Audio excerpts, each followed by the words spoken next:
sam Petar Ćorluka, predsjednik uprave firme Violeta.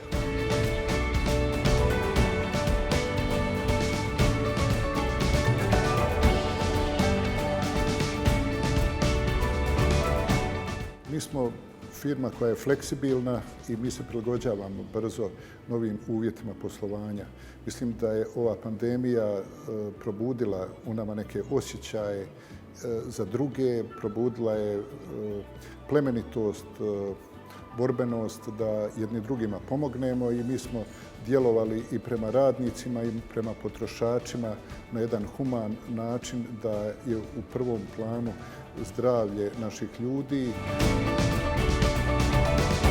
I mi smo odmah reagirali da kupimo respiratore, da kupimo zaštitnu opremu za liječnike, jer ako nam padne zdravstveni sustav, ako nam obole liječnici, onda sigurno da će i stanovništvo biti u problemima.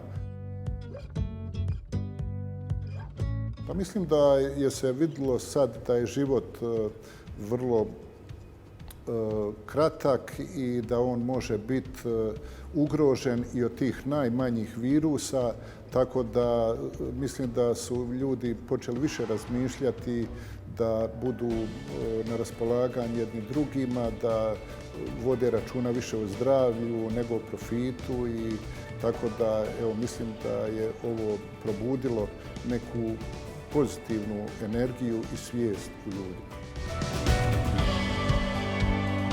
Pa u startu je bilo straha, međutim to je normalno jer bojat se za svoj život to je prirodno i borba za opstanak je normalno kod svih ljudi.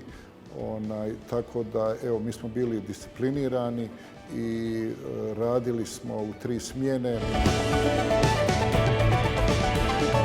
Pridržavamo se svih mjera jer zdravlje nas i svih koji su pored nas, ono nema cijenu, ali mislim da se može i raditi i biti siguran i zaštiti ako se drži svih tih mjera. Mi do sad nismo imali ni jedan slučaj, 1100 zaposlenih.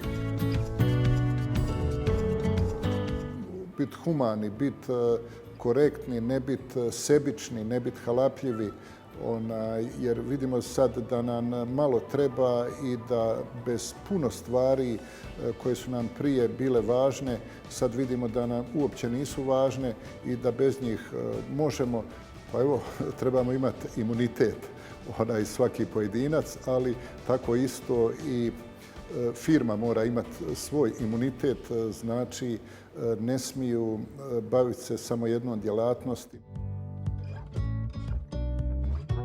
Mislim da moramo više investirati u školstvo, u razvoj, u istraživanja, tako da to nas jedino može struka i znanje nas može održati i u svim vrstama poslu, kako u proizvodnji, prodaji, tako i u zdravstvenim ustanovama.